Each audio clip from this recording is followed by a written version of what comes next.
Vinegar has evidently been used as a weight loss aid for nearly 200 years. But does it work? Well, like hot sauce, it can be a nearly calorie-free way to flavor foods, and there's all sorts of tasty exotic vinegars out there now, like fig, peach, and pomegranate to choose from. But the question is there something special about vinegar that helps with weight loss? Vinegar is defined simply as a dilute solution of acetic acid, which takes energy for our body to metabolize, activating an enzyme called AMPK, which is like our body's fuel gauge. If it senses that we're low, it amps up energy production, tells the body to stop storing fat and start burning fat. And so, given our obesity epidemic, it's crucial that oral compounds with high bioavailability are developed to safely induce chronic AMPK enzyme activation, which would potentially be beneficial for long-term weight loss. No need to develop such a compound, though, if you can buy it at any grocery store.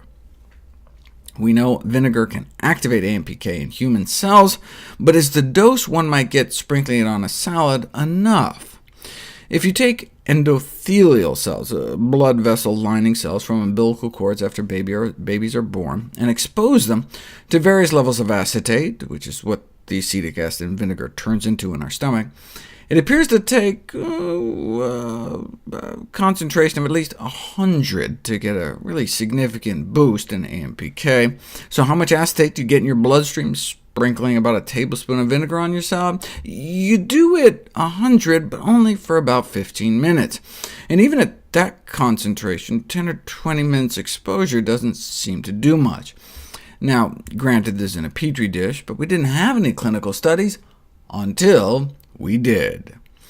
A double-blind trial investigating the effects of vinegar intake on reduction of body fat in overweight men and women. Now, they call them obese, but they were actually slimmer than your average American. In Japan, they call anything over a BMI of 25 obese, whereas the average American adult is about 28.6.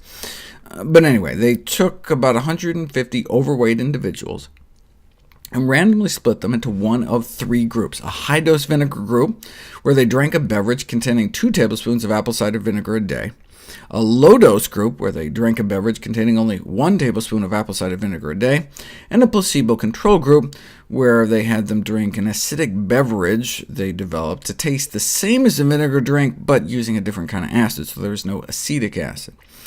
No other changes in their diet or exercise. In fact, they monitored their diets and gave them all pedometers, so to make sure that the only significant difference between the three groups was the amount of vinegar they were getting every day. This is where they started out.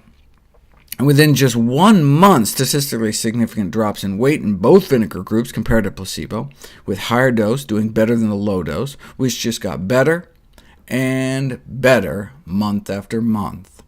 In fact, by month 3, the do-nothing placebo group actually gained weight, as overweight people tend to do, whereas the vinegar group significantly dropped their weight. Now, was the weight loss actually significant or just kind of statistically significant? Well, that's for you to decide. This is in kilograms, so compared to placebo, the 2 tablespoons of vinegar a day group dropped 5 pounds by the end of 12 weeks. That may not sound like a lot, but they got that for just pennies a day without removing anything from their diet. And they got slimmer, up to nearly an inch off their waist, suggesting they were losing abdominal fat, but the researchers went the extra mile and put it to the test. They put the research subjects through abdominal CT scans to actually directly measure the amount of fat before and after in their bodies. They measured the amount of superficial fat, visceral fat, and total body fat. Superficial fat is the fat under your skin that makes for flabby arms and contributes to cellulite, but visceral fat is the killer. That's the fat, shown here in white, building up around your internal organs that bulges out the belly. And that's the kind of fat the placebo group was putting on when they were gaining weight. Not good. But both the low-dose and high-dose vinegar groups were able to remove about a square inch of visceral fat off that CT scan slice.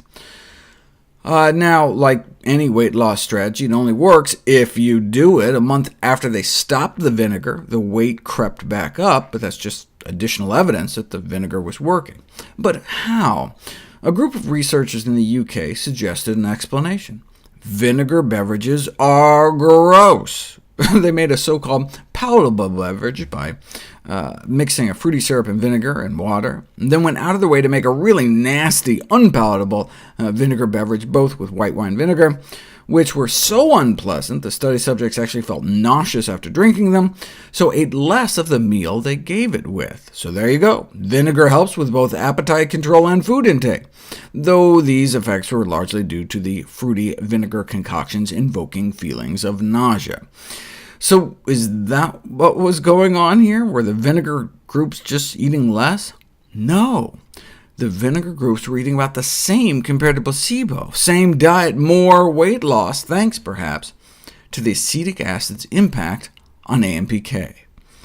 Now, the CT scans make this a very expensive study, so I was not surprised it was funded by a company that sells vinegars, which is good, since otherwise we wouldn't have these amazing data, but is also bad, because it always leaves you wondering if the funding source somehow manipulated the results.